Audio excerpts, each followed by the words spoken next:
because what we're finding is brazen corruption. What we're finding is abject corruption. I mean, I'm going to show you some of it anyway. The 10-minute meeting that took place August 15th, 2016. This is a meeting by the city officials who were responsible. This is a staff meeting. It is not a city council meeting. I didn't realize until recently, which is why I keep getting the DVDs, I didn't realize until recently that what they're doing is they have these little staff meetings that are on video because they're public. So not only do they have minutes, but they have video. So I'm watching the videos now. And the videos are showing in these staff meetings, the city attorney, all of the city officials on August 15th, they're doing everything they can to cover their tracks in the conflict of interest sweetheart deal. Yeah, I should, Tony. They're doing everything they can to cover their tracks in the sweetheart deal of the city council. They did not follow procedure. The city attorney said we're changing the rules midstream in order to protect Mario. Now this is not a group of people who are following the rules. They're changing the rules. This is not a group of people that's there to do what's best for the city. They are there to cover their tracks to give Mario's girlfriend a sweetheart deal. Then Mario gets a raise for ostensibly he gets a raise for coordinating this whole deal. And then, of course, it's all going to culminate in Mayor Mike Thomas is going to get that new multi-million-dollar city hall. That's what it's all about. I watched another one of these yesterday. And do you know Mario first brought this up on May 12th in a city council meeting? He said, I think we need a study. We need a study on capital improvements. Haven't had a study since 2012 or 2000. And Mayor Mike Thomas said, that sounds good, Mario. Nobody else up there knew what Mario was talking about except Mike Thomas. Every time one of the city council members had a question, Mike Thomas would answer the question. How'd you know that stuff, Mike? Because he and Mario are in on it together. That's my conjecture based on what I'm watching. And you're going to see it too. Because I'm going to continue to clip them and flip them and put them on Facebook for you to see. You are going to see what happens at these staff meetings. And you're going to hear it straight from the horse's mouth. And you're not going to believe the corruption taking place. Now, the News Herald doesn't want you to know any of this. The Panama City News Herald doesn't want you to know any of this. But I do. And I'm going to continue to try to bring this to you. I'm going to hook this stuff up so you... Review would be cost, where they both compete to submit sort of the lowest price.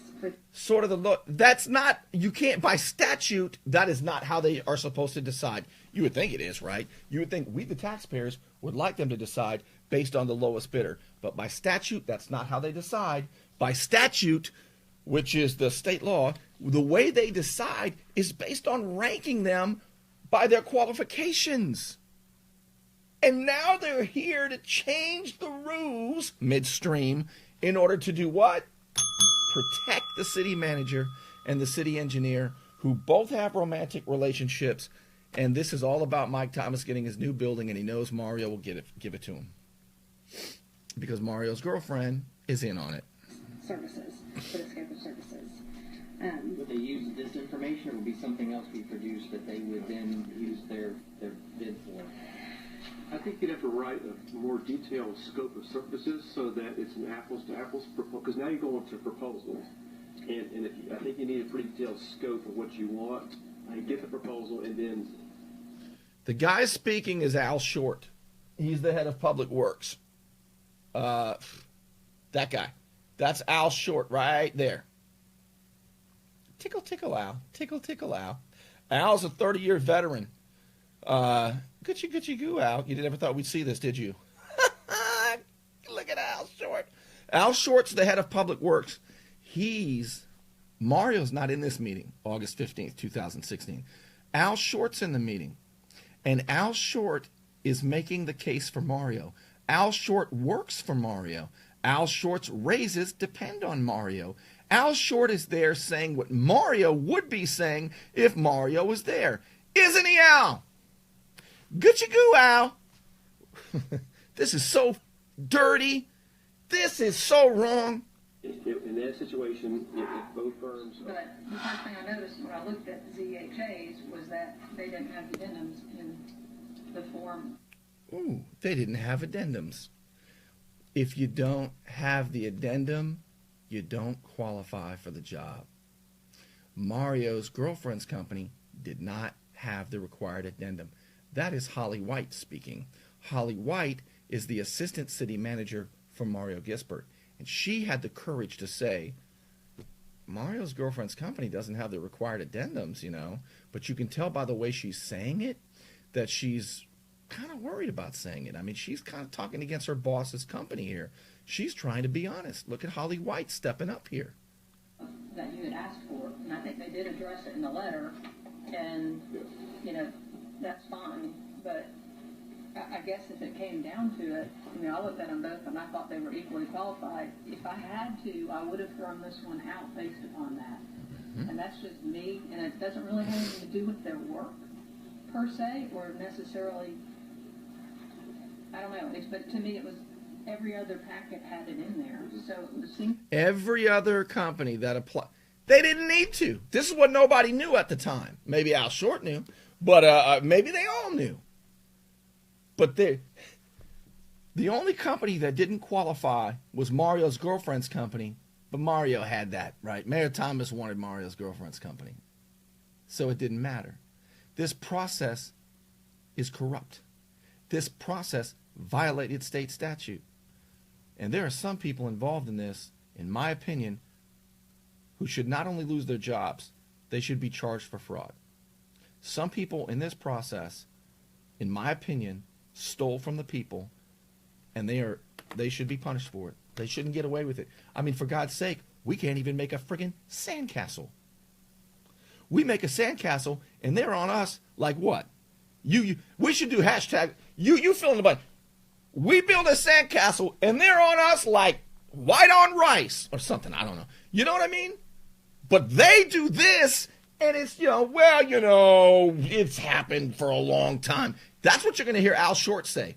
Al Short, the one who was there making the argument for Mario, he's going to say, look, I've been here 30 years. We never threw out a bid just because they didn't qualify. That's a little harsh. Don't believe me? Just watch. made pretty clear, yet even though they addressed it in the letter, they chose not to put it in there, and I didn't quite understand that. That's just me. And I certainly wouldn't throw them out just because of that. But if it came down to having to pick between one of the two, that would probably be one thing that might throw me in the direction of blueberries. And on that point, there is language. This is Amy Myers, city attorney. So Holly White stepped up. Holly White's like, look, now, geez, ZHA didn't qualify. Amy's going to step up and try to save Mario. On both sides to go either direction with that sort of procedural defect. There's language that requires all the required forms to be submitted to be considered as a responsive bid. You also have the authority to waive irregularities and informalities. I see. They break the law, they change the process, and what a city attorney, Amy Myers, says is you have the power to waive irregularities. I see. I got to write it down. Waive irregularities like, I don't know, conflicts of interest, corruption, violating state statute, You must have addendum 1 and 2 to qualify. Mario's company didn't have addendum 1 and 2 in the bid. The city attorney says, well, you have the power to waive irregularities. It was just an irregularity. Irregularity. All right. Plural. You have the power to do that. Watch, listen. It's a procedural defect. If it doesn't help Mario's girlfriend's company and Mike Thomas get his new city hall, that's a procedural defect, and you have the power to waive that irregularity and make sure Mario's company gets the job. submitted to be considered as a responsive bid. You also have the authority to waive irregularities and informalities in the bid package. So, Yeah, as a matter of practice, we do construction bids. This is Al Short. He's the one who works for Mario. Mario's not there. He's the one who now is going to make the case for Mario. Watch. We overlook this all the time. You know, it's a little harsh to make them qualify. On the bid form, they have to acknowledge the addendums. We also require them to acknowledge the addendum by signing it and including it with their bid package. And on occasion, they don't have it. And I don't know about Mark, but in the 23 years I've been here, we have never thrown somebody, if they acknowledge, as long as they acknowledge it someplace, we've never thrown them out. So that's just a... That's what Mario said. Remember that? That's what Mario had said 2 weeks before this.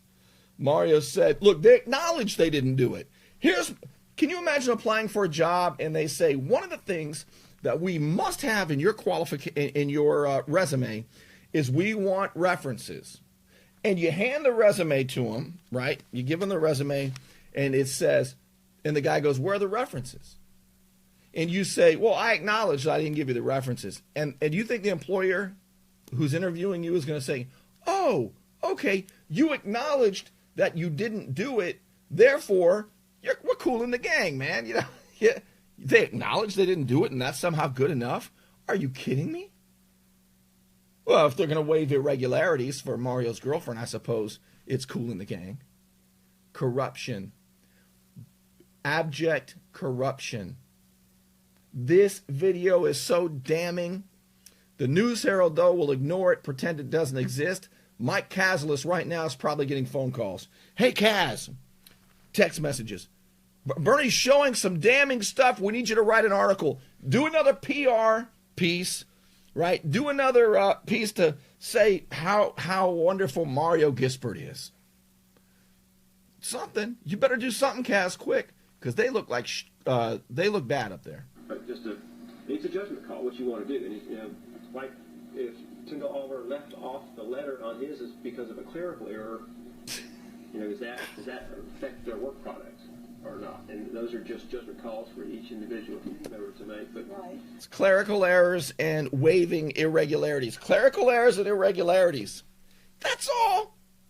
You know, they're going for $280,000 of our money so Mike Thomas can get a new city hall. You know, if it's a clerical error, you know, what the hey, you know. But if we find someone building a sandcastle, get on him.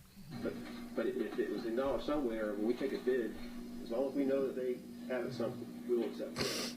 and they did have If they didn't acknowledge it on the bid form or submit them there, we would have a problem. And they did acknowledge it in their letter. So, I mean, if it doesn't bother anybody else, I'm fine with that. I'm used to seeing stuff get left out of bid packages as long as it's covered somewhere. I mean, it happens. But I guess I'm an eyedollar. 2 plus 2 equals 4. sometimes 2.9. Were there- Oh, 2 plus 2 is 4. Oh, we're changing the whole process. We're protecting the city manager. Oh, that's all. Look, they didn't think you'd see this. Listen to them laughing. Sometimes 2.9. Were there any other concerns about the bid packages in terms of responsiveness? Not for me. I think they're both competent. Yeah. I do too, and I liked your suggestion because it's a personal issue. This is big. Remember, Florida statute requires that they rank these two companies. Okay. The Florida statute requires that they rank these two companies. But instead of ranking the companies based on qualifications, what they're going to do instead is say, since there's two conflict of interest, since there's dating going on both sides, on both companies, let's just call them even. Let's just say they're equally qualified. They qualified them based on the conflict of interest alone. Think about that. Let that sit in. Think about that while you're making breakfast in the morning. They qualified them based on the conflict of interest alone, not on their competencies. That's against the law. You'll have to ask them how the ranking works, Megan, but they're supposed to rank them based on the company's qualifications. They're supposed to have sheets and score sheets in front of them. What they're not supposed to do, I'm going to go out on a limb here, Megan, I'm going to make a guess. What they're not supposed to do is say, hey, since they're both dating, let's just call it even. They're not supposed to do that. Watch. This gets hot right here. Watch. Two principals here and two principals involved in these projects. I kind of do like maybe the RFP approach, but I do agree with Al and Mel that you probably have to widen the scope. I think it'd be cleaner and simpler for everybody involved. Well, I do. I think Cleaner and simpler. There's your standard, Megan. You asked, what is the standard? Cleaner and simpler. Remember, Al Short, he is the head of the city's public works department. Al Short is making Mario's case for him. Mario's not in the meeting, city manager. He's not in the meeting. Al Short is saying it'll be cleaner, it'll be simpler, it'll keep Mario out of trouble, and Lord knows that's what we need to do during this meeting. That's what the whole meeting's about. I agree with you. I think the scope needs to be a little bit more finite because, again, it'll be Mario and Kelly who ultimately will be looking at any of these invoices to sort of approve for payment, and that makes them vulnerable. So, vulnerable to what? Everybody knows that there's conflicts of interest here, and the city attorney right there, she just said, look, they're still going to be involved in all of this, and they're very vulnerable because we're being corrupt here, and we got to really try to protect them. we'll be looking at any of these invoices to sort of approve for payment, and that makes them vulnerable.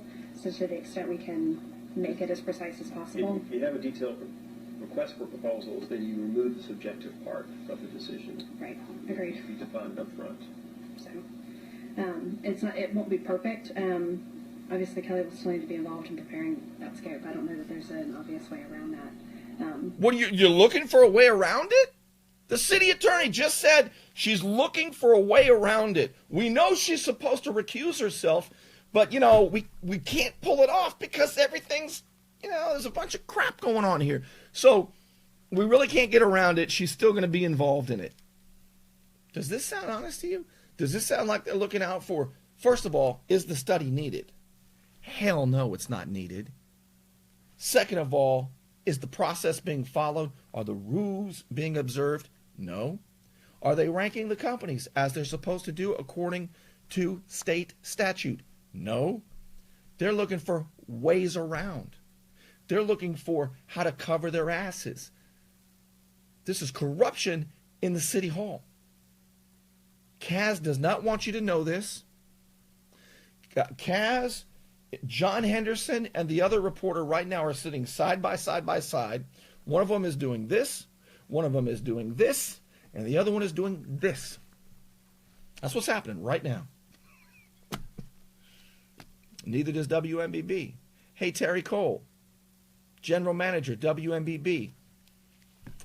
Great guy. Love Terry Cole. Why aren't you covering this, Terry? Is it because your news director isn't covering it because he's friends with these guys? Hey, WJHG, what's up? Why aren't you covering this? The extent to which this corruption takes place is the extent to which there's no coverage of it, but there's coverage here, and I'll try to keep bringing it to you as long as I can. And I will say again, shamelessly, because if you like this, I need the help. I need more pay. I have 18 supporters. Thompson's making a comeback. I have 18 supporters. I have 18 patrons. 18 people have said, Bernie, I like what you do so much, I'll give you $5 a month. You think I can survive on $5 a month with 18 patrons? It's tough. Let's put it that way. The Liberty Lounge is not free. And I don't get these kind of deals.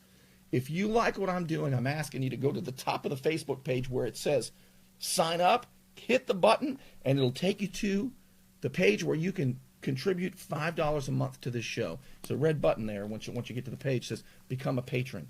I'm asking for your help. Link arms with me so we can shine a brighter spotlight on this kind of corruption.